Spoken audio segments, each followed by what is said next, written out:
Well, what's the crack, everyone? How are ye getting on? And welcome to Buckshot, episode 193. I think. Yeah, 193. It's the 23rd of July 2021. What's the crack? Yeah, alright. Everybody in Ireland sweating their balls off. Oh, of course, if you were a Patreon, you would have gotten this yesterday along with the video of the episode, the whole lot, because that's the benefits of being a Patreon. You know the crack at this stage. Everybody knows what Patreon's is about. My particular one, you get the video footage, you get early access, ad-free content, along with a bunch of other shit. You know what I mean? And it benefits the show. You paid for the soundproofing that's going up on the whatchamacallit. Oh, Jesus Christ. I talk about that on the Ramble Pod, which of course are exclusive now purely to Patrons. They're not out anymore in the great ether of the public domain. They are purely on midweek out in the whatchamacallit. So I'll tell you all about my fucking heartache as a fellow who thinks he can solve a problem or two. The heartache with soundproofing. But look, after solving the problem, I got to the bottom of it and we're okay. We'll be in the new studio. Please, Jesus. By speaking to you now, I should be in the general realm. I should actually be in the new studio. So there you have it. That's the crack. Welcome to the new patrons that joined this week. Fair fucking play. Good on ye. Lovely to have you on board. The live show, the live episode 200 is going to go ahead. Thank Jesus, because it was a bit of a sideways wobble there. But no, you can't have anybody indoors. Well, you can kind of have people indoors up a tree talking out from between a letterbox and a cat's arsehole. And, so it's going ahead. And as I said on the Ramble Pod during the week to the people that would have heard it, I don't give a shit if I have to do this up a tree, outdoors, on a boat. It's happening. And it's happening in Galway. The end of August, start of September. We'll finalise the exact date, but I was talking with the boys the other day and it is most definitely 100% happening. I have a very, very special guest. You can probably guess who it is. He's the granddaddy, the godfather of my podcast, and it's going to be powerful. We're going to have comedy, sketch, as well as a fucking class evening of podcasting. So, keep your ears peeled for that. I will, of course, have the links will go out immediately to the Patrons so they have first dibs of the tickets, but this is going to sell out.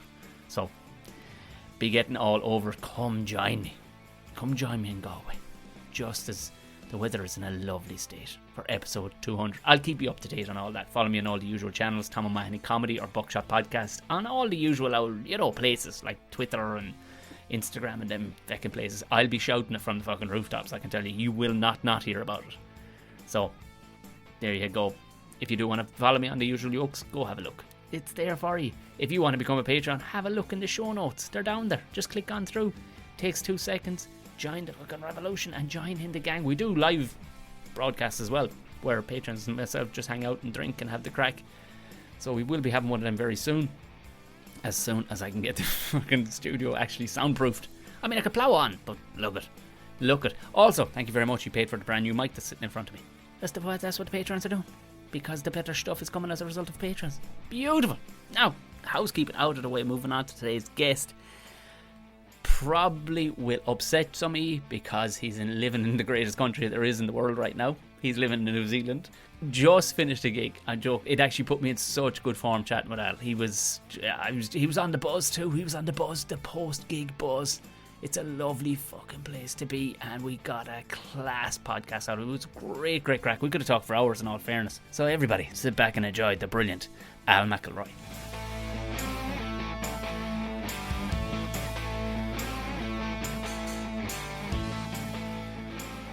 I'm finished work now, so Tuesday night is I write all day Tuesday, so I'm kind of manic.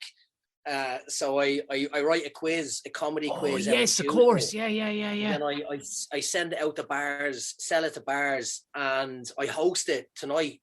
So I wrote it, lay in the dark for 20 minutes, and then went to host it, and just finished now. And that's like my work day. Everything else is just a gig or 2 hours of hosting the quiz.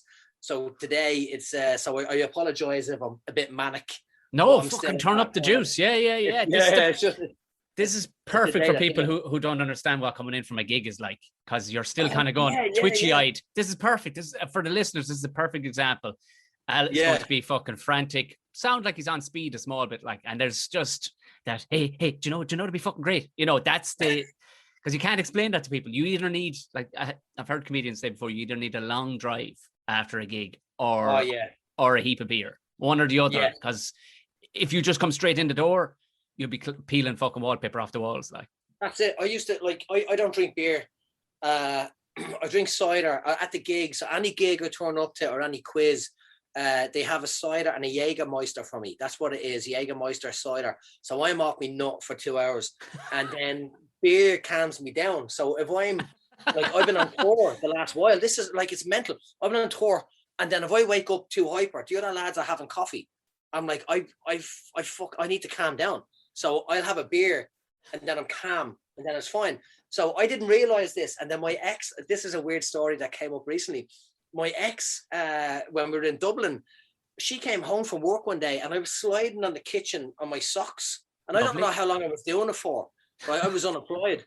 I said, "What are you doing?" And then she figured out, if I give him a beer, he calms down.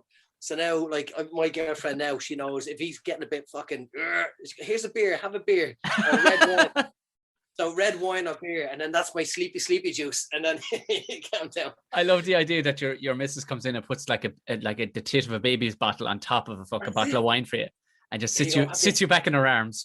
There you go. Just go to sleep. Go to sleep now. Go to sleep. It's lovely, but it's the only way. Otherwise, it's exactly what you said. It's the hardest thing to describe. It's better than any drug making people. It's the weirdest job. It's the weirdest job as well. To try not even try, but to go out there to make people laugh, as you know. So the buzz of that is it's just crazy. And where were you tonight then? Is it a set Tuesday night one then for you, this particular venue? Yeah, it's so a few years ago, there's one pub quiz monopoly in this country, and everybody, it's like, when you think of a vacuum cleaner, you think of a Hoover. You call it a Hoover. Oh, it's like Bingo Loco here. It's like fucking every Bingo Loco. Yeah. But the other quiz is quite serious and boring, and it's full of nerds. And I hosted it once, and I spent the whole night arguing with people, because I was hired as a comedian, but I wasn't allowed to be funny. And I said, why am I here? You know what I mean? Why are you paying me money when that pleb behind the bar can do it? Yeah. So it's a weird story, but I started through an Irish bar. He wanted to get rid of all the nerds that didn't spend money in the bar, so he wanted me to shake it up and try and annoy people and wind people up, and I took over. And like, I remember one of the first nights, and the managers were there ready for complaints. One of the first nights, a lady calls me over and says, "It's too dark in this room." And I was like, "Oh, hang on, stop everything, get the managers over. Can we get 2 massive fucking floodlights on this table right now?" And she didn't know how to handle the banter, Then I got to a stage where she said, "Those 2 teams are cheating. They're on their phone." And they were last and second last. So I jumped on the mic and I said, "Look, I'm not going to tell you who told me this fucker, right? But I was told you're cheating, right? But you're last and you're second last. So learn how to Google," you know what I mean? So it became that. And then multimedia, and then other bars start buying it, and it's like an anti-quiz, because like I watch a lot of British panel shows. And stuff. Yeah. So it's very similar to that, and it's full of banter, and you get expats mainly. So English fans were finally back in the pub after the height of Euro. So tonight they got a roasting, and that's what it is. So I sell it to different bars, and it's just nonsense. And if someone doesn't want it, they don't want it. I don't care.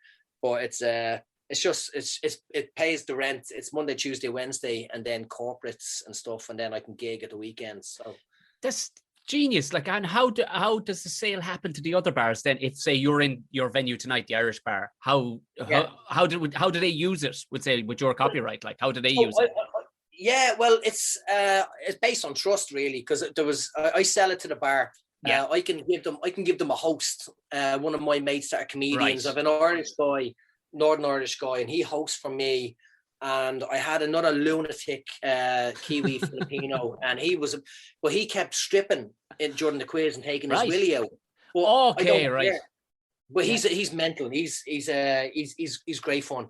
But I let them do what they want. And once they bring people in and people spend money in the bar pay me, so that's fine. But then there was other quizzes where people turned up and they were terrible, or they start slagging off the quiz or slagging off the bar, or they didn't have the banter, the MC kind of banter.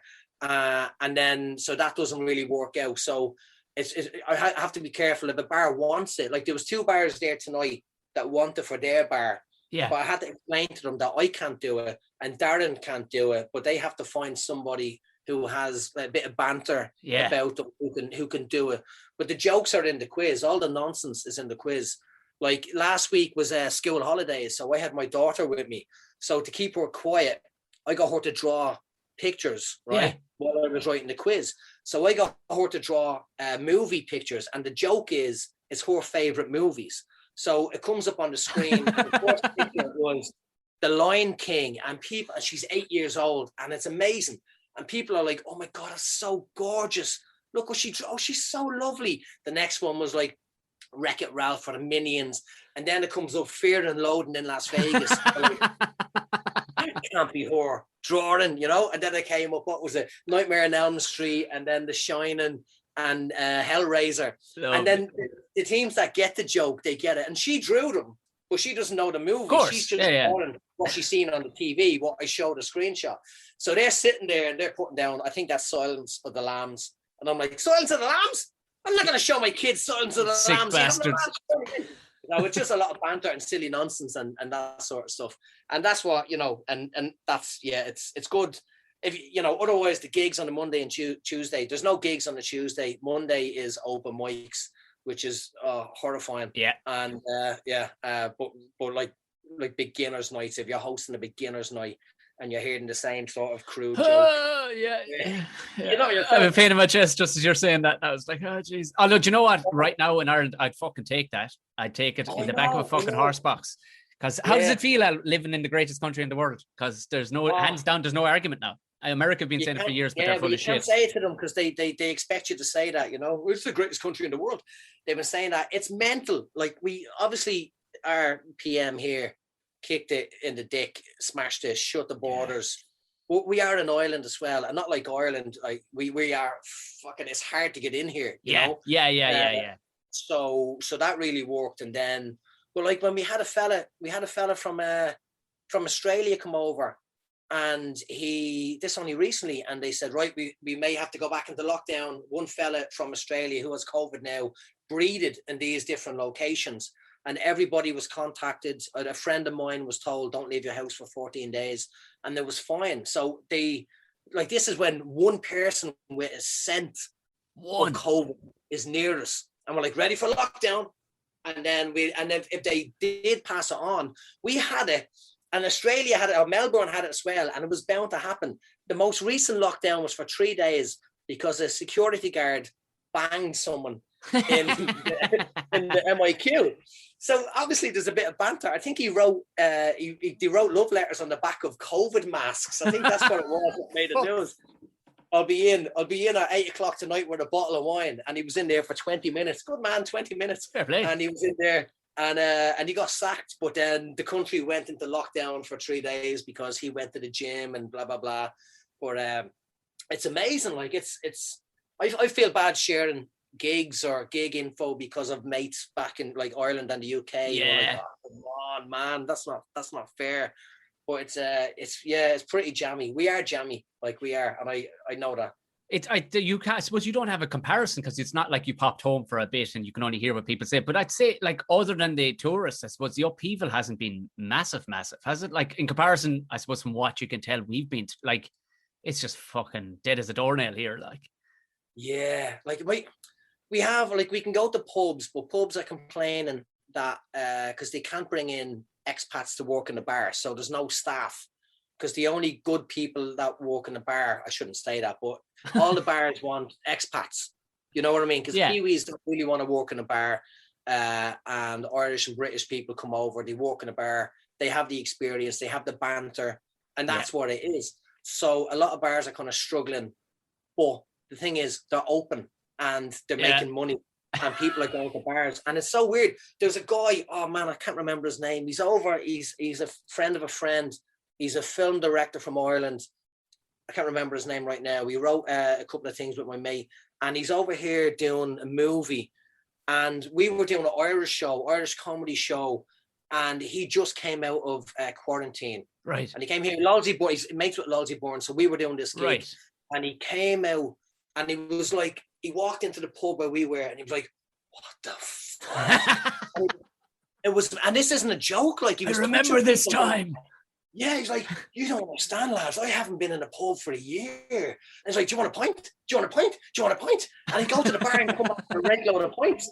And he had to be up. He had to teach people in the morning, so he couldn't stay out late. But he was like, "I want to buy everyone pints." He was absolutely buzzing.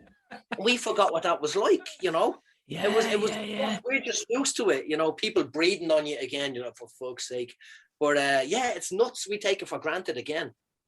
Yeah, like you said, it was New Zealand, but also I suppose New Zealand is so fucking new, and Australia is so new, and they're used to, you know, there's been, you know, we've all seen the airport programs where they're invasive species of fucking dust mites coming in. They're going, "That's it, we're gonna have to chop your legs off." Sorry, That's it, yeah. You know, so they have a history of shutting shit down, like just going, no.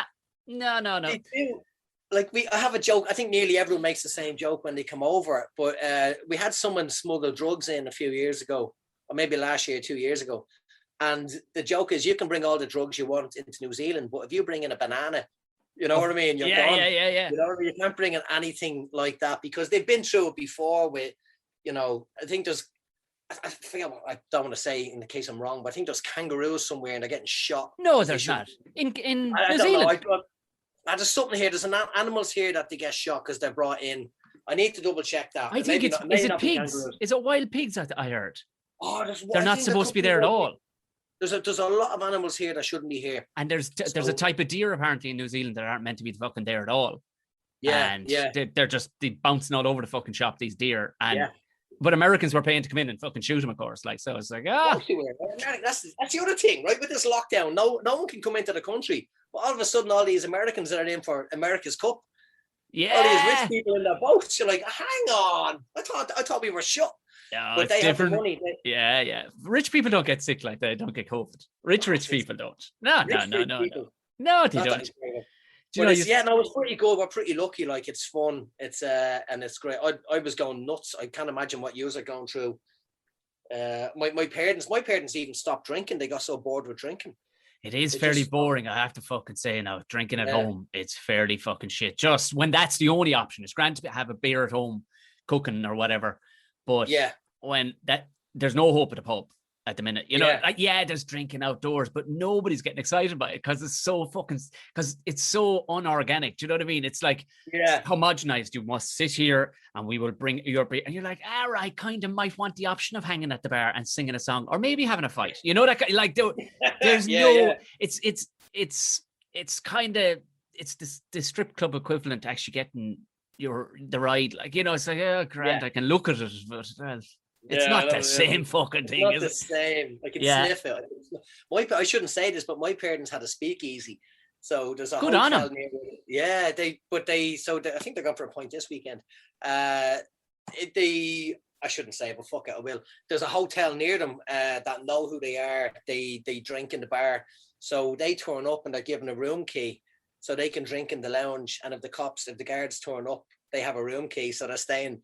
You can be guaranteed genius. The country over is doing that. You can be guaranteed they're doing that. Of course you fucking would too, like. Yeah. Jesus Christ. It's a different idea than drinking in a bar.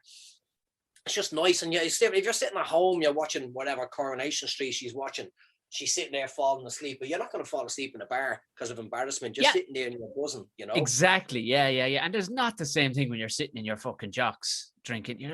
It's nice to put on a fucking shirt. Do you know what I mean? Maybe fucking wash yourself, brush your teeth, maybe. You know what I mean? Not sitting like a fucking caveman drinking fucking Polish beer, like going, well, this is Polish fucking beer. You know, we were drinking a fucking the goons. I never drank a box wine in my life until lockdown. And we just, because you can only go, you don't want to go shopping too often because it's just weird in a supermarket where everyone's afraid. That's the other thing, right? No one's afraid to sneeze on each other anymore here. And that's what I noticed at a gig a couple of weeks ago. You're on stage and people are sneezing and whatever. Yeah. If that was this time last year, you couldn't even get a bit of a sneeze. Oh man, I had to walk back out of the shop the other day for fear of embarrassment of having the tiniest little cough. I went, right, and I'd walk out and just had a cough because you'd be looked at like you've the plague. Well, he's the plague. We'll have to burn him. Yeah. Oh man, I can't imagine, and I hope it never goes back. Did handshaking go away? It's back. I shook hands with about 7 people before I left tonight. Fucking... And I hate shaking hands to begin with. I've always hated it. Someone comes up and they're like, "Oh, good gig." You're like, don't near me, you know? Yeah, I get you. But it's nice to have the fucking option. Again, it's like, you know, if somebody told you you're never allowed to go to Guam, you go, what? I'd never any. I need to go now, you cunts. Yeah. No, let me go to fucking Guam. It is. Yeah. No, I didn't like Handshake, and then it came back. It's my birthday the weekend, so that's what that brought to more handshakes. Like, oh, you fucking there you go, head there. Like, oh fuck.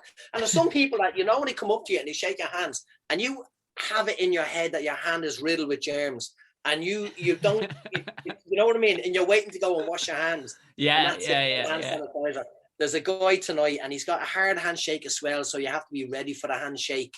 You have to go in and do the whole process. Yeah, but yeah, handshakes are back. I wish they weren't.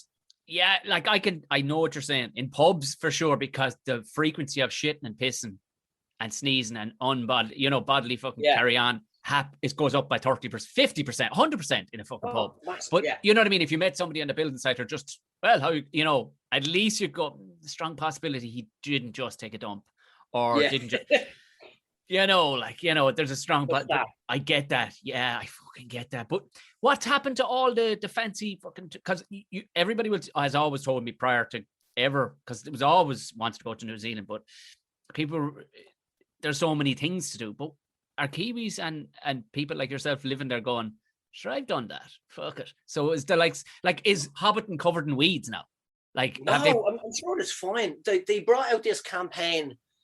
It had the most annoying song, but it was pretty much do something new, New Zealand, and it's trying to get you to travel around the country and stuff. Now, that was my plan, and anyway, because I've lived here, I think 10 or 12 years, I can't remember, and I've never done it. Right. Because I never really did it. I don't know why. I went to a couple of places, but every year I'd go to Australia and do the festivals and do the Irish shows or whatever. Yeah. So only this year, and then Gary Sansom. Yeah, the Scottish lad. Yeah, so he's a COVID refugee like Lolsey. So he came here with that work ethic from the UK. It's like, I need to gig everywhere.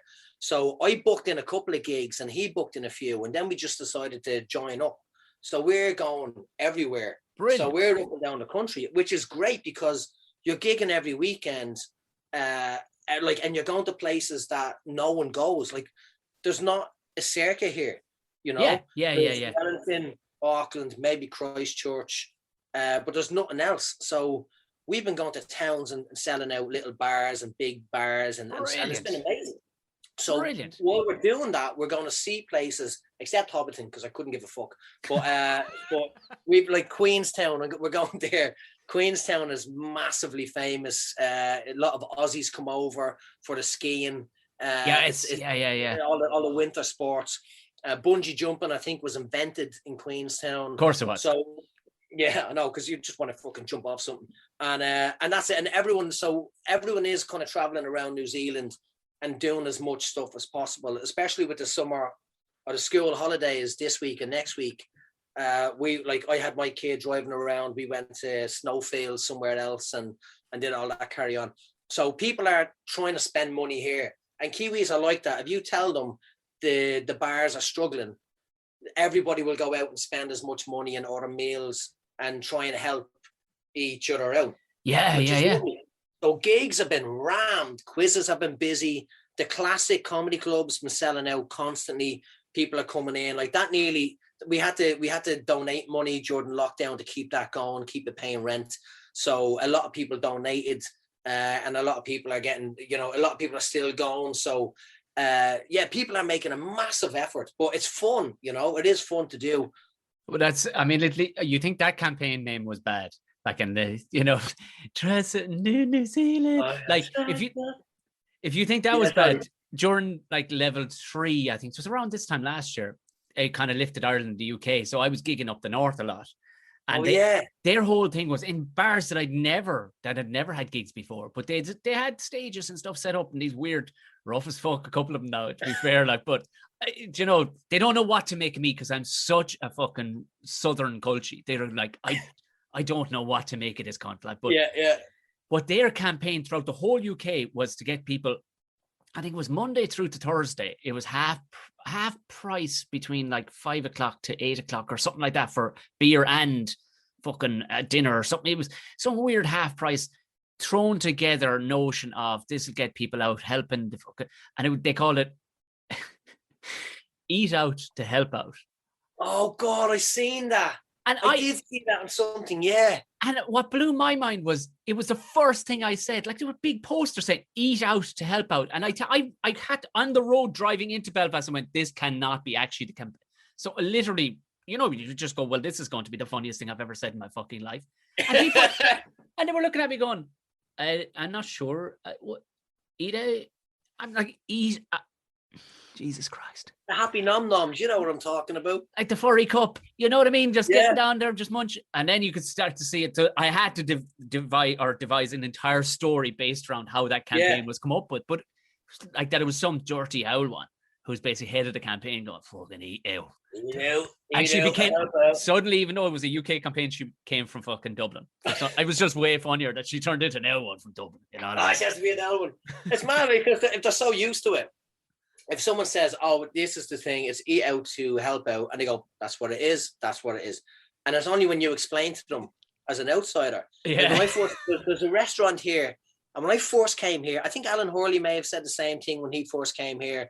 I'm pretty sure other comedians said it as well. There's a restaurant, a Thai. I see. I'm trying to pronounce a TH just to fucking because I live away. Because no one understands me half the time because I hang around Irish people in the Irish. Yeah, you haven't gotten even a hint of a Kiwi accent. Not even a hint. I did. I raised the end of a sentence once. I was watching my kid do something on a play, and I turned around and I said something. He goes, "I'm going to go to the shop," and then I just the abuse I got. I was like, "What the fuck?" I'd never say sweet ass, but But in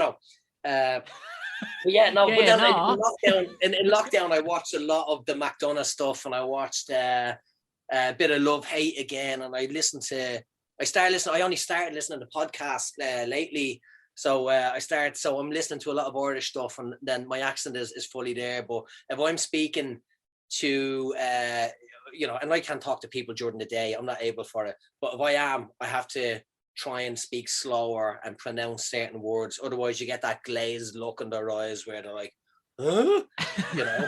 And it's not worth the whole conversation. Sometimes you don't speak. If you're going to the shop to buy bread and milk, you go, because if you say something, they'll go, "Oh, what's that? What's that noise? Where are you from?" You're like, "Oh man, I just woke up. I just woke up." Yeah. "Do you like living here?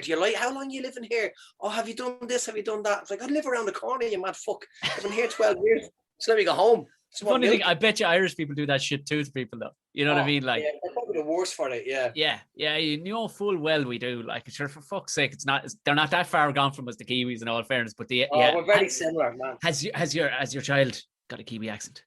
She does. I still love her, but she has it's mad. We were only looking at videos the other day because I had her. I'm not with my ex. I'm not with the baby mama. We were looking at videos of when she was in Ireland, and she has a little Dublin accent, which is funny. Yeah, because she was there for a couple of years, and she had a really strong kind of, because she was around my ma a lot. My ma, fucking on the phone, how are you doing? And then she so there's a video where she's like, a dog chased her, my cousin's dog, and she turned around and started going, "Come on!" and started barking at the dog, and just had a really strong accent. And she's singing some song on a microphone, and she has the accent, and it's lovely. But now it's full on. Like, I do material about it. I don't want to do material. I don't want to be one of those people. But but she does a lot of Kiwis.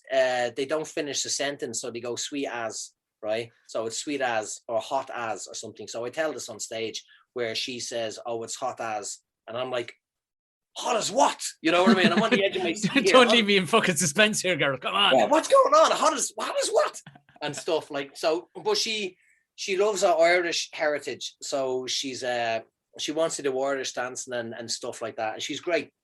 And she has Dutch side as well, because the ex had Dutch family, so the grandparents are Dutch and Irish and stuff. So she has a bit of she's a melting pot, but she has the accent, and it's quite strong.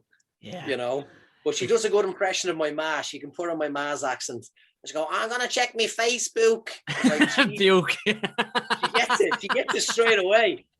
But yeah, she has it, and she's a proper Kiwi kid. Like I talk about it where our school, this will blow your mind. My school, I don't know, your school was probably the same as mine. It looked like a prison. Yeah, it was just a rough as fuck. School, massive walls, bricks, horrible.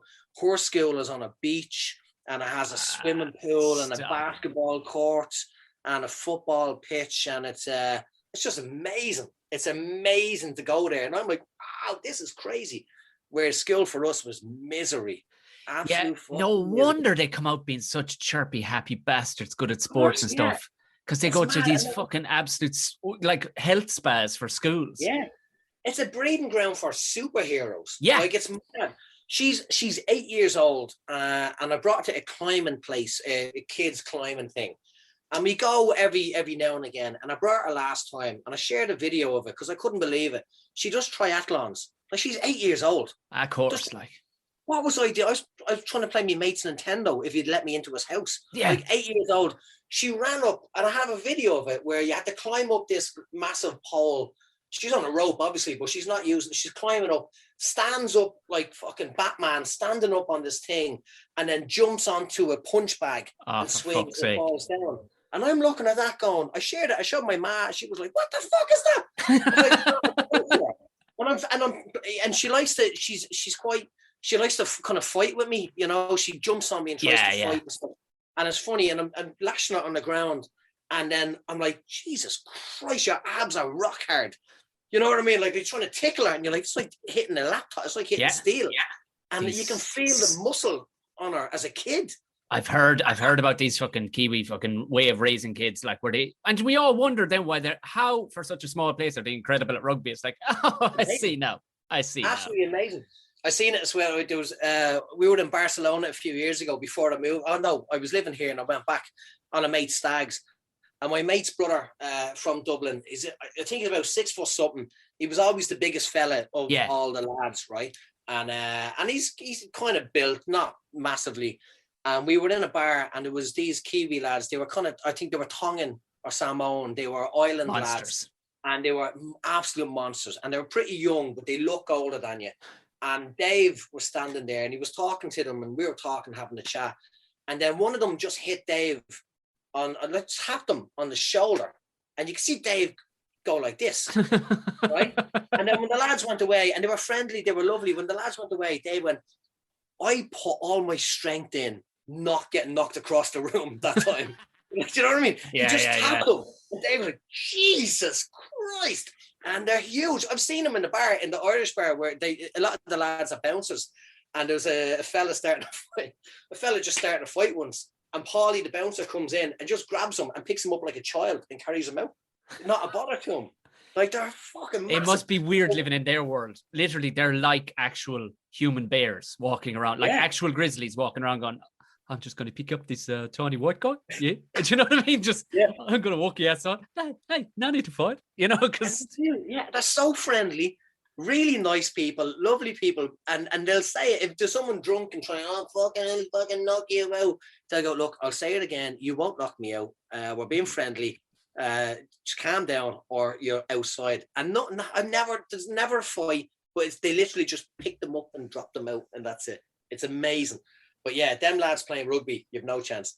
I remember I was at the last episode there at the Ireland scrum coach on. We were just talking about hard bastards. He's a funny fucker is the Fogarty brothers. But I mentioned I hit a Samoan one time with a tackle. I was a bit of a tank at the time. I fancied myself, you know, because we were playing on a good team. We were milling people, and we were playing this shitbox team as a charity event or something. And this lad was standing around just looking at the sky, and he didn't want to be there. I don't think he even had football boots on. He was wearing old fucking like Bermuda shorts, just hands in his pockets, looking up at the sky. And I went, I don't need to go near him, but I'm just gonna fucking run over him.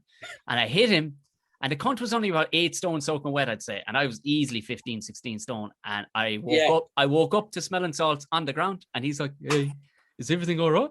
He's like made of different shit, not made of the Caucasian thing we're made of, which is just fucking air and farts or whatever. But this bastard, The only description I could describe was that he was like a bag of hammers, not like hitting a big iron thing. He was like loads of bits of him, all his bits, strong, and he not even trying. He just at the last minute he just went, "Aye," and just fucking creased me. Absolutely fucking creased me.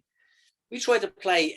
A lot of the lads, rugby players, try and learn skill at a young age by playing football, soccer. Right. So we're playing 5-a-side, and you know, we're playing whatever. We're playing all expats, and then all these young rugby players come up and they fucking flatten you. There's no 50-50 shoulder with these lads. No, you're going for the ball. You're on the floor and you don't even realise. You know. Yeah. Superhuman. Absolutely superhuman. And tell me this, when you did the country tour, then what are the cultures like versus what city? I never even asked what city or where you are. I'm in Auckland, and Auckland is pretty much Dublin. Everyone hates Auckland, right? Everyone hates Auckland, and that's exactly what it is. It's not a great city, you know. There's so much land and space and stuff. Like there's a phrase here we're called Jaffas. So like a Jackeen kind of thing. So Jaffa is just another fucking Aucklander, right? And that's it. Where are you from? Oh, I live in Auckland. Ah, fucking Jaffa. You know what I mean? Yeah. So it's that kind of thing. It's not even the capital. Wellington is the capital. That's very hipster and whatever. But the outside, the small towns, there's a lot of farmland and working class people, and they're great. That's my crowd. I love that. They're there to have a laugh and stuff. You know, you can say what you want to them. You know, they're not going to read something into it. So those gigs are amazing, and you're turning up, and they come in steaming. They come in ready to fucking go, and they're ready to heckle and shout and stuff. And we love that. Me and Gary are well able for that. That's what we want instead of doing course. Material. So yeah, I love it. I absolutely love it. And then coming back to Auckland, doing the gigs in the comedy club and the classic, they're always great. That's amazing. But some of the other gigs, if you jump up or you headline a fucking open mic night, you know, and you're trying out new material, that can be a bit tough. There was one, right? I did this one. It was there wasn't many people in, and I was on last, and it was a weird night, and the MC mentioned that I was from Ireland, and these two English girls, like, if anything, I'm glad I did the gig because of this story. It's not even that funny, but my mate were there. My mate is from Limerick, and she was there with her partner, and they were there. And Gary, the guy, introduced me, and he said from Ireland, and it was these two drunk English girls, and they were losing their mind with aggression, and they were like, "You're fucking Irish," and shouting stuff at me. I didn't even get to the stage. I'm like, "Oh, I can't do this." Right? I wasn't in the mood. It was a Thursday night. There wasn't many people there, and they kept shouting at me, and I'm shouting back at them. And I got to the stage where you're saying stuff you shouldn't really say to another human. You know what I mean? And you're like, I had to be louder and more aggressive than them. Of course. And it was a shock, and it was a nightmare night, but I had to do the gig to get paid. So I was walking up to the stage. At the same time, I didn't realize, but the barman's friend thought it'd be funny to order me chips to get an Irishman to eat with, right? This is some cunt, like funny, right? Some cunt of a move. Yeah. So he orders chips. So the chips come out as I'm on stage, and the English girl grabbed a handful of chips, shoved them in her mouth, and then started to choke on the chips, right? You know, I'm like, Jesus Christ, here we are, 800 years. I'm just going to say so political. Like potatoes, and you try to take my potatoes again now, and you choke on them. What you fucking die? And then that was it. And I walked away. I just fucking walked away, and that was it. And that's the only time one of those horrible shithouse gigs has been all right. But there was another paid act that turned up to that gig at the start, looked around and said, "Nah, I'd rather not do this. I'd rather pay than not do," you know, and walked away. It was one of those sort of gigs. So, it's nuts. Well, it's great though that you've created your own kind of, with the fact that you said there wasn't a circuit, to be able to go to be able to create your own circuit and just go, fuck it, you know, and just go off on tour yourself and Gary, like. Yeah, you get in touch with a bar and you go, like, they'll put you. This is how weird it is. They'll put you up in their house. So you'll go there and they'll take care of you. You give you loads of free drink. I never drank Jaeger in Ireland. I don't know. I didn't even know it existed, but it's all Irish people drink here. It's mad. One of the bars, they call it a cup of tea because they drank Jaeger bombs and it looked like tea. So if anyone the manager sitting there drinking what looks like tea, what's that? Ah, it's a cup of tea. So you walk into the bar, you go, "Can I have a cup of tea?" And you go, here's a go. And you lash it back, right? It's a Jaeger. And it's always a Jaeger shot is a Jaeger shot. And then a cup of tea is a Jaeger bomb. But in the bars, we did a bar called Seamus's Irish Bar. And it was like doing, like, I don't know, the International or the Halfpenny Inn. The crowd were on you, right? And this is the other thing, just spit. You can see the spit going everywhere, right? That's it was first time in a long time. And they're right there. And I asked the bar for a shot of Jaeger. And it was a heavy pour, and I didn't know this. And it was like 3 or 4 shots of Jaeger, and it was the same size of a Jaeger bomb. So they gave it to me, and I'm like, yeah, cheers. And I sculled it back, and I was like, what the fuck? It was like 3 or 4 shots of Jaeger, and they're just laughing their heads off. Like, they love it. They look after you. The hospitality is amazing. They bring us. We didn't wake up, but there was lads sitting there. They said, we'll bring you out if you're at this spot at 9 o'clock in the morning. We'll bring you out fishing all day. Right, and we never woke up. We were fucked after the Jaeger, but that was it. The offer was there, like the offer was there, yeah. But that happens a lot, does it? Because the idea of that is fucking lovely, like but just it's totally after reminding me. I had another chap on. He was a singer, and he was abroad in. He literally playing in the Keys one night in Temple Bar. A couple were just after getting engaged from New Zealand. And they went, we'd love you to play at our wedding. He went, oh, that'd be great. Yeah. You know, let's keep singing. The night went on grand. Headed home with his few pound. And he gave him his card or whatever contact he had. Fucking email, literally the following day going, so are you available for these dates? And we'll fly you. Flew him in.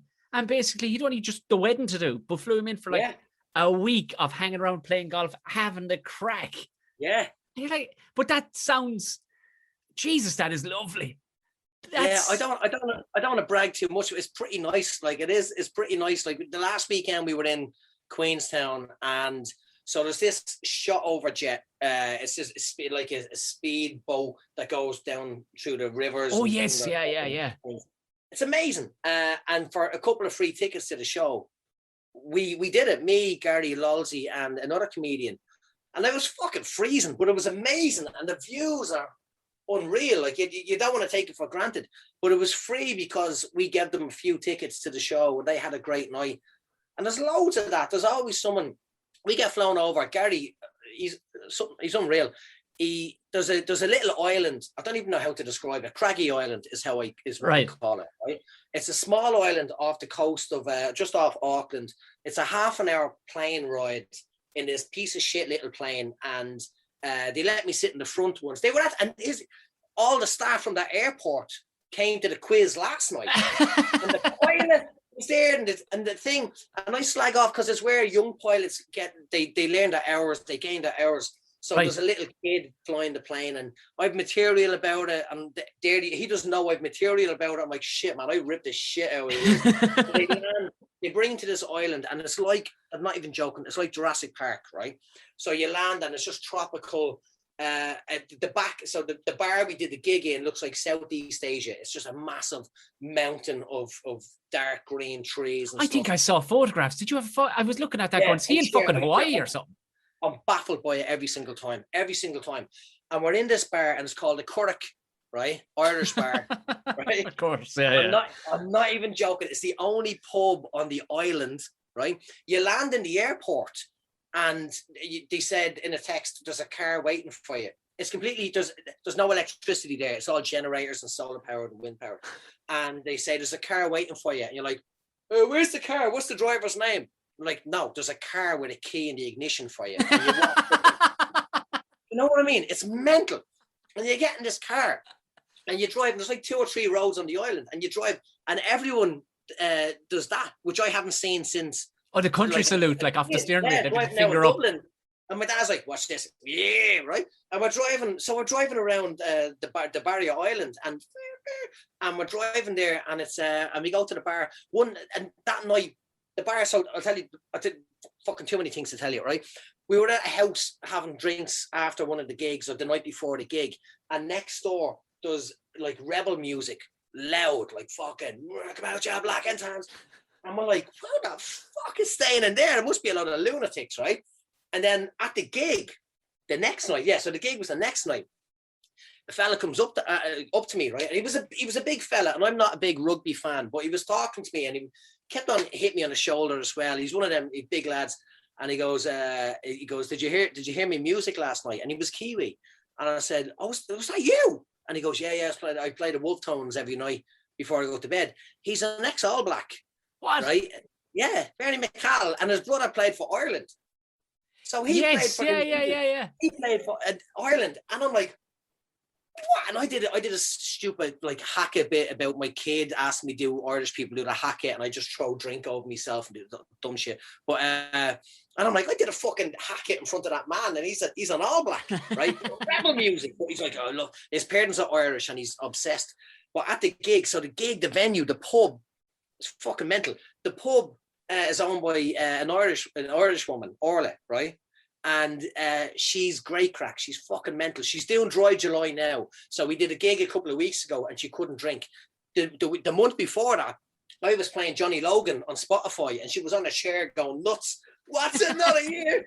And then so we're going back. The gig is on August the 1st, just because that's the end of July, and she can drink again. And that's it. So we're going back to do a gig on that. And I'm there every month. I'm doing new stuff every month, right? I'm trying to write new stuff every month. And they're great crack. The bar was started by a lady from maybe Cork, I think she was. And she's still there. She's like the socialite of the island. Like people living on this island? Because to me, it sounds like people are living in trees and stuff like over there. Yeah, and it's mad, but it's weird. And like, because of lockdown, a lot of rich people start looking at the island and trying to buy property and stuff. Right. Oh, that's where we'll go. But then the borders kind of opened up and they can go to Australia. But this little bar in the middle of an island, in the middle, like no one knows about, Gary found a gig there somehow, and they fly us over. So they pay to fly us on that little plane over there. We get free accommodation, a car to drive and do what you want, and then a certain amount of free booze and food just to make the locals laugh. And I'm sure she makes a bit of money when all the people are in, but not enough to justify. Yeah, of course. Yeah.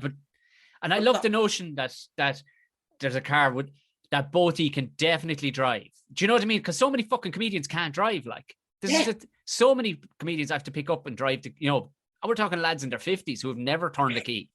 Do you know? Yeah. But fuck you. You just better learn in that spot, I suppose. Just get on with it. I had to, but I learned how to drive here. I didn't drive in Ireland. I never had to. And then I stayed in a place called Hamilton. I can't even, it was at one stage the chlamydia capital of New Zealand. And it's where my ex's family, it's a great place. When their local rugby team plays, you don't want to go out into the town, right? You want to stay away from the town. Carnage. If they win, they're aggressive. It's the first time, I don't even remember the last time I saw a paddy wagon, if that's what you call it. Right, yeah. Van, right? And people getting flung into it. It's a weird place. And my ex's family lived there. And so I was there for 2 weeks, and I said, I need to drive. I need to get out of here. So I shouldn't say this. I used a fake ID, a fake driver's license that I had from Ireland. I'm wearing a school uniform. I don't even look like me. And I used that, I shouldn't say this, to get it changed and to skip the 1 year waiting period for the driver's license, and then did a test, failed because I didn't know how to drive. I thought I could wing it, and then learned a bit, did a few lessons, and then learned how to drive, passed the test, and now I drive, right? But I never drove in Ireland. I didn't, and it's an automatic car as well. I couldn't handle all the fucking, the Fast and the Furious stuff. I just want to go click, click, click, click, click, click, and that's it. But it's funny because we land and she doesn't know if we can drive or not. So Gary can't drive, a few of the others can't drive. So it's me driving around the whole island. And that's the other thing. It's just a small island, and there's 1 or 2 roads, so it's easy. You just it's a go-kart. You just go, and there's 2 cops that live on the island, and they're married to each other. So they don't give a fuck, right? So everyone can do what they want, except for if there's a big festival on, then they have the mainland cops come over, and then it's no crack. They're the ones that come over and ruin the fun. It's just a different world altogether, and it's half an hour from here. Is it like the itinerary? Are we picking the boys up at 12? You flying the boy? Yeah. And we have someplace. Great. Who's dropped the car up? No, just drop the car. Drop the fucking car to the airfield for the boys, for the love of fuck. Yeah, what do you expect? The car's been there days. And the thing is, the airfield is a perfect. When the plane lands, sometimes he doesn't land on the runway. Sometimes he goes fuck a shortcut across the grass. Like there's no law whatsoever. Fuck it down on the lawn, basically. And you're going across the grass. What the fuck is this? And the car's there. So when Gary landed, he did the first gig there, and he landed. Gary, he landed. He's like, where's the lift, right? Where's the lift? Because he couldn't drive, so he had to get someone else. And then he's waiting like half an hour, 45 minutes. And then eventually the guy, the partner of the owner of the pub turns up. And Gary's like, where were you? And he goes, you're on island time now. You know what I mean? Yeah. Relax, we're not in a rush. Yeah. Then you learn quick that there's no, it's nice, it's relaxing. And this is mental. This happened the second last time I was there, and I told a story on stage. I got to the airport early, right? And the airplane holds about maybe 8 people, 12 people. And I got there early, and I didn't know this, but if everybody is early for the flight, they go early. Lovely. Isn't that fucking lovely? Are we all there? Yeah. Fuck it, man. Let's go. I love that. Yeah. I love that. I didn't know that, right? So I went to the toilet, and I'm sitting in, and there's 2 toilets in the airport, right? 2 unisex toilets. I'm in one, and I'm having a shit, and I'm in one, and I'm just fucking on my phone. I've earphones in as well. And then I hear a faint knock on my name, and I'm like, what? That's not my name, right? And then the knock on my door. I was like, Mr. McElroy. I'm like, yeah. Goes, the plane's leaving now, right? I'm like, what? It's like half an hour early. And he goes, yeah, we're all here, so we're going on the plane. I'm like, Jesus Christ, right? So I'm embarrassed, right? I'm embarrassed by that, and I'm walking through. You're the shitting bloke now. Yeah. The shitting bloke. But the thing is, everybody on the plane was at the gig the night before. They're like, oh, the show continues. I'm like, what is this island? I don't understand. I love that. I fucking love that. It's a great way of life. Come on, we're all here. Let's fuck off. It's that just puts me in such a good mood hearing about that, because it doesn't depress me anymore knowing that it does go on. Where I'm gone behind we need to hear good stories. Like, this is the thing. Yeah. So I don't get depressed anymore. Now it's just like, isn't it great that somebody's enjoying themselves? But we moved back down the country here, and everything changed, because we were up in Dublin for years and years, and herself is from South Dublin. She wanted to move to Tipperary. The second she came here once, that's the place I want to live. And nice. Like that, you can actually afford shit here. You know what I mean? And you're an hour and 45 minutes from Dublin if you need to be. 45 minutes from Cork. Galway's an hour. It's like it's a good spot, and it's a handy spot. But what I noticed was day one, I came down with my Dublin attitude when I was ringing people on the phone for things, and I was like, and I've said this a few times, but on the podcast, but this is just a perfect description of country/island style life. I rang because I wanted to order oil. It was like January, cold as shit. Order some oil for the tank. I had my Dublin fucking head on, had my card ready to give the guy, and I couldn't get through. I said, what the fuck is this? How do you not have a waiting fucking thing? So I rang again, and the guy totally disarmed me. He just said, no, hello, this is fucking O'Brien's oil or whatever. He just adds the phone. He goes, well, I went, hello. Well, he goes, how are you? I said, what? I'm fine, man. What can I do for you anyway? I'm fucking some oil. And before, like, and at the end of the, I was like, do I give you the card or whatever? Sure, look.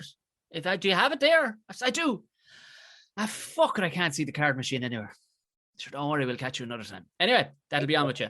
And literally, how the fuck it happened, but like, it's out in the sticks. But yet you're not, I'm talking 40 minutes later, a big giant bastard was at the back kitchen window going, oh, that's full now. Come on. And still no money changed hands. Just fucked off. And it was the whole thing that I've picked up on is that when you go into the hardware like that, and you might only want nails or something, but you better be prepared to lean on the counter. Yeah. Where are you fucking going in a hurry? It'll be there in an hour. Where are you going? Where are you going to hurry, Anya? Everything has come back way slower. I've noticed I'm not half as sour, not half as angry about things. It's just like, and it's weird you say that. So it must be just a Dublin thing, because I came it's a city thing. London, New York, they're all the same. Too fucking many jammed, pent up and fucking angry. This isn't even a funny story, but I remember getting in an argument over envelopes when I first got here. Like, it's fucking stupid. I needed a couple of envelopes, and it was cheaper to buy a multi-pack. Yeah. And it wasn't even cheaper. So say one envelope was say 20 cents and a pack was $1. And I was like, a pack of 5, I'll get, or whatever maths, whatever way, whatever, 6 envelopes. And I said, I'll just get the 6. I'll just get the bulk envelopes. I'll use them eventually because it's a kind of saving, right? Yeah. And I went up to the checkout and she goes, oh, it's not scanning. I'll just rip it open. And ripped it open and charged me individual for envelopes. It wasn't even that expensive. But I'm like, what are you doing? What are you doing? I could have bought 1 envelope if I wanted it, but I wanted to buy 6. And she's like, well, do you want 1 envelope or 6? I'm like, I only want 1 envelope. She's like, well, what are you buying 6 for? I'm like, what? Jesus Christ, yeah. Why am I getting fucking red in the face? Yeah. Over an envelope. Ready. Here, I just don't care. It's lovely. It's relaxing, You're not stressed out by stuff, that you shouldn't be stressed out by. It's great. Yeah. And it all became very, I forget, like I don't spot it now as quickly. And I remember my grandfather, he passed away at 100 there last month. Oh. But I fucking went out on his turn. He literally went, that's me now. That's me. Got the check. Literally got the check and went, that's me. That's it. And I went, all right, there could be more in you. What more does it need to be? And like 3 weeks later, he was dead, but just died with a smile on his face. Like, but lovely. That man, you would not rush that man. He lived by his time, and that was it. Yeah. You know what I mean? Like, but it was for the crack for his 100th birthday. We made him a lord. You can buy these little fucking square. We thought he'd laugh his bollocks off at this, right? So, but I remember I sent it into the local printers, and again, if this is Dublin, you'd have to go into Reed's of Nassau Street, and you'd have to queue, and there would be what name was it? What? Yeah. Okay. Yeah. And then, and it's all pent up. There's just so many stages that's just keep on adding layers to your fucking tension. And then you get there. That's 347. You're like, oh, could you just charge me 4 quid off? What? Like, just that's such a fucky number. It's numbers even like, just stop making it so. And I sent it to a guy in Tiptown and I heard nothing back on the email. And I needed it the next day because we were traveling over to the grandfather. I rang the guy, and again, I rang him with he hadn't replied to my email, but sending it. And again, disarmed me completely. Well, I went, I said, fucking well. And he goes, Tom, is it? As if nobody else had emailed him in the past 24 hours. Like, just smashing. Should I have that audio printed? Call in whenever you want for that old thing. And the guy didn't even charge me. Like, I said, what the fuck am I going to charge? What am I going to charge? Fucking... I said, well, print me 2 so I can give you a $5 of it. Why? Yeah. Why? I said, well, give me a 2 and give me a nice envelope and I'll give you a $5. And he went, grand job. Yeah. Anyway, how you keeping? I didn't know the man from fucking Adam. Like, and you're going, I'm fucking keeping class. Thanks, actually. Do you know what I mean? Like, it was just... Yeah, that's brilliant. I love that. Different. You get that. You get that in, like, there's a bar that we drink in. It's called Fireteds. Of course. Perfect. And it's run by a lad from Limerick, and the staff, a lot of them are Limerick and Wexford and Cork and stuff. And that's what you get there. It's just, that's why I can't lose my accent as well, because that's who I'm around, Yes, yeah. And all of them are all relaxed in the Kiwi time as well. Lovely. So no one, like, you can tell people fresh off the plane, they're all fucking stressed out or trying to start arguments like, where are you from? Oh, Dublin. Oh, fucking Dublin. Like, I've English friends. I don't care about anything anymore. Yeah. You know what I mean? I'm away so long. Fucking Dub. So it's or like people fresh off. Are you north side or south side? I'm like, I don't even remember. You know what I mean? yeah. I'm away for so long. I don't care. But I bought. This sums it up. I managed to buy a place in Auckland, and did you? That's class. Yeah, but I couldn't. Like, they wouldn't let me do it. Right, the bank wouldn't let me do it because I'm self-employed. Right, and I'm sitting there, and I was like, I have the savings. I fucking saved, and then and I was in the bar, and I was getting angry because the fucking bank wouldn't let me do it.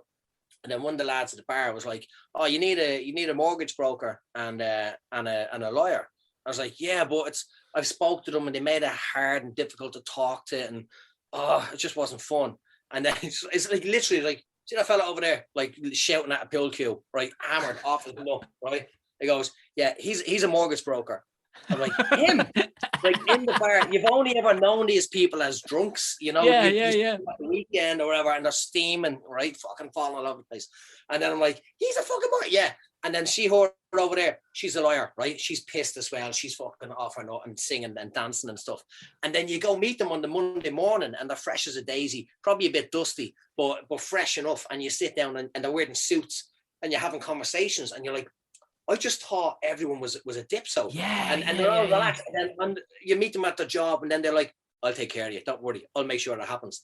And they fucking did whatever they did and made it happen. And you're like, wow. Like the Irish people here look after each other as well. So it's a great kind of community as well. So it's Irish people with that kind of more relaxed attitude. Lovely. Like it's a lot of fun. Yeah, it's great. And what's next on the cards anyway? Sorry, tour-wise, because I don't want to take up your whole fucking evening. No, you're fine. I'm all right. I'm having a laugh. It's nice to talk to you. I'm this weekend. I'm going to Queenstown to get off my nut with a load of friends for my 40th. Yeah, so like that. Even one of the lads there, he's Cork. He's like exactly what you were saying. His banter is all that. Sure, we see what happens. Sure, what happens. You know. Yeah. And then after that, gigging. We start doing this Irish and Scottish show that's been selling out everywhere, which is mad. We don't really. Yeah, so it's me and Gary, and then Lolsey jumps on every now and again, and a few others, and then traveling again. So that's Auckland next week, and then August we're just traveling around again, just going to different places. We're trying to go to really obscure places and find more islands. There's all these different islands. We want to go from top to bottom, and that sort of carry on. It's great. But are you back gigging? Yeah, well, literally this morning was just talking about fucking gigs that are going to be starting back. So we have locked in gigs now. They're fluting, nice. They're fluting around. I'm doing a lot of corporate hosting online and stuff like that. And it's, I get to take the piss out of people. So at least it scratches a tiny bit of the itch, but it ain't the same thing at all. Like, and there's a couple outdoorsy things that I've done. They ain't really cutting the mustard just yet, but it looks like we should all be back on track by late August. So, but it's within reach. It is just fucking around the corner. And but because there's been so many now, where you're like, my heart's been broken so many times. I just, you just can't. Yeah, I wouldn't be, I don't know how you can deal with that. I just started building down here. Just started building. Yeah. I built a new studio. I just building. Just had to start because the parents have kind of foresty land out the back of their place and just started cutting down trees. No phone. I had to do something because I'd go on a murder spree. Like if I didn't start doing something, I just start fucking just killing or something. It's funny you say that, right? Because my dad got so, like I said, he got bored drinking. He started building as well. Brilliant. So he built a fucking tree house without a tree, a big fucking thing in the garden for my sister's kid. And he found, I got this thing. I used to work in Aldi, and I stole this thing that burns into wood, like engraving. Yeah. I remember. Right? Yeah. And I got that years ago because I thought I might do something with it. And we have a message and we have a call, and he goes, remember that thing that you got from Aldi? I'm like, yeah. Oh, I drew yous in the wall. Like he burnt our face, and I have the pictures. And he burnt our faces, me, myself, and we look evil as fuck. It's our face burned into wood. But he thinks it's. I've never seen him draw a picture in my life, and he's like, looks like you, doesn't it? I'm like, that looks mental, and you're burning my face into wood. That's even crazier. But he doesn't now. He's building stuff, and he's creative side has come out. I wonder will we find a lot of people come out of this kind of going, fuck the job, and becoming a potter.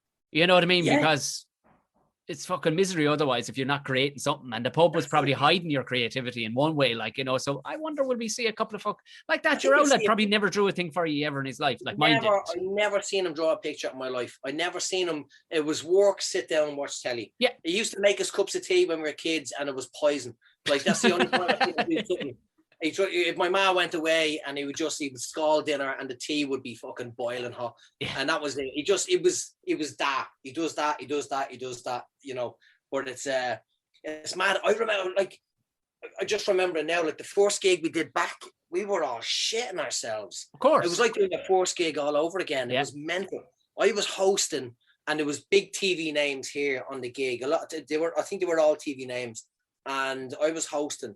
And it was fine, but there was like the nerves before I got on stage was like your first ever gig, and it was just mental. And it took all of us like 2 minutes to just sort of find your rhythm again. Yeah. Every single one of them just stumbled. All of us stumbled for a few minutes. And the audience knew it as well. They didn't know what to do because they're used to watching Netflix. Yeah, so they were rusty as well. Yeah. Out loud. Yeah, you go, remember, you're at a show now. You're not sitting there. You can't talk to your missus, right? You're sitting here at a live show. You're going to laugh if you find it funny. The whole transition from just being in like internet and TV and stuff to being live again.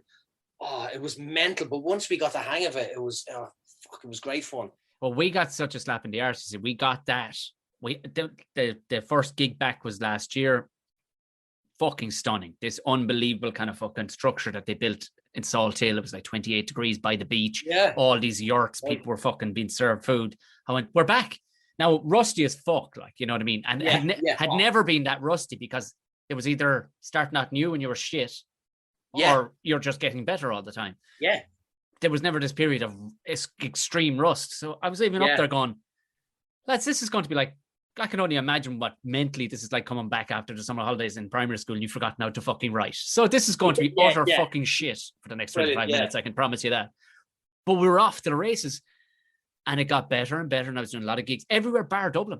That was what convinced me we're doing the right thing by moving back to because Dublin is too big to recover that quickly. So and doing all these gigs and then we're going back into fucking lockdown. We're being told this. And I was doing the Roisin Dove. And it was me. I can't remember the other chap's name, but Joe Caulfield was on a Zoom call. A screen comes down, and they would have her zooming it in. I think I've seen a picture of it. Yeah, I think I've seen that. Yeah, it was brilliant. But we actually had an audience, and her fucking internet shit to bed. So they were like, I was literally actual tea. I was drinking out the back, and they were like, Tom, can you go a bit longer? I went, longer. I'd fucking go as long as you fucking want. And I ended up doing like an hour and 20 minutes. And we're all practically balling because I knew I had to drive back across the country and be back. I was supposed to be in my house by 12 o'clock. Sure, I was finishing up at 12 o'clock in Galway. So it was like, fuck. But we were all just going, I don't know when I'll see you again, lads. It was very, very fun and a lot of crack, but at the same time, pure melancholy because we're all going, well, we're going back in. We're going back in. Now the mother's taking away our bike. We're not getting the pay again. It was it's the saddest fucking thing ever, but it looks like we're back on fucking track. At least almost everybody's kind of vaccinated or whatever the fuck. I don't know at this stage. So it's looking, they're letting people have holidays at the moment now today. Yeah. So as of yesterday, I think so. I'll only hope this is why the podcast is great, was talking to lads, you know what I mean, like, and hanging out with comedians and funny fuckers, because at least then you go, well, we're getting some sort of a scratch of an itch, you know, that kind of way. And my podcast has done well as a result of people not being able to fucking go anywhere, like. So, I'd say so, because I only started listening. I started doing my own interviewing people about like shit gigs and stuff. Yeah, I think brilliant. You do something similar, and it's just everyone has a mental story of a nightmare gig. So and that was great. And then during lockdown, I did the quizzes online. And that was great, but you're drinking with people online, you know, so you're send a picture of your drink, and I'm drinking Jaeger out of a bottle. Like, it got to a stage, you're just, and you're having a laugh and banter, and then the quiz stops, and then you're like, I'm drunk on my own in the house, you know what I mean? That's sad. There's a sad fucking... Oh, I was drinking with people a few minutes ago, but I didn't enjoy the online gigs. I didn't enjoy the Zoom. There was, if someone laughed too loud, their face became the center picture. Yes, and then they were very self-conscious. Oh, it was torture. I did it. It was fine, but I didn't enjoy it at all. Like, no, I felt like I was stealing their money as well. Like, it didn't feel right. You know what I mean? Yeah. Weirdly, I think people have become very au fait on how it works now. Do you know what I mean? And you can't really do it by yourself. You have to have a tech who's controlling people's faces. You have to, it can't be straight stand-up. It can't. Like, I found is it's got to be games. So all you can fucking do with people. It's got to be games and have the crack, because I also don't want it to be stand-up, because I don't want fucking stand-up being sullied by the internet. It should be the real thing. You know what I mean? Like, so you need that, like, you know yourself on stage. I'd say you're similar to me. Something catches your attention. Yeah. And you're like, fuck, this is me now for 20 minutes, you know. You can't do it on the internet, you know what I mean? You're standing there in your bedroom talking into a computer. I did Facebook Live gigs where there was only emojis to see if they were laughing. You know what I mean? And you say something, and then you see the emojis, and you're like, oh God, this is fucking grim. Horrible. Absolutely horrible. Well, look, hopefully we'll be back on par with what you're doing fairly fucking soon. It seems to be on the right path. So I am hopeful. I am hopeful. I think a lot of it looks like it. A lot of festivals now, like there's been a lot of grants given out. These promoters need to spend it. It's almost like Brewster's Millions. Yeah, it ain't worth it to them unless they actually spend it. You know what I mean? So it's got to be. Literally, I was talking yesterday, going, Tom, literally, as soon as we get green lights, are you ready to fucking go? I was like, oh, Jesus, fucking I said, don't ring another fucking comedian. I will do them all. I will do them all. Yeah. And I'll even do them in 2 fucking places at the one time. I don't know how, but I'm going to fucking do them. And they were like, Grant, that's what we wanted to hear. So you ready to go? I was like, fucking name it. Name the moment. And I'm out, so we are fucking very hopeful. But no, that's great. It's going to be amazing. It's going to fly back. I'm fucking... When do you come? Will you get back home at some stage? Or I suppose I was home for 7 months a couple of years ago, and that was enough. I managed to get I got a heat wave. I got a lovely crisp Halloween. I got a lovely winter, and then January kicked in, and I hate January. I've horrible. I still have nightmares about January in Ireland. School and stuff, just dark and misery. So I think my sister's had a kid. And she's having another kid since I went back and got married. So I think I'm going back.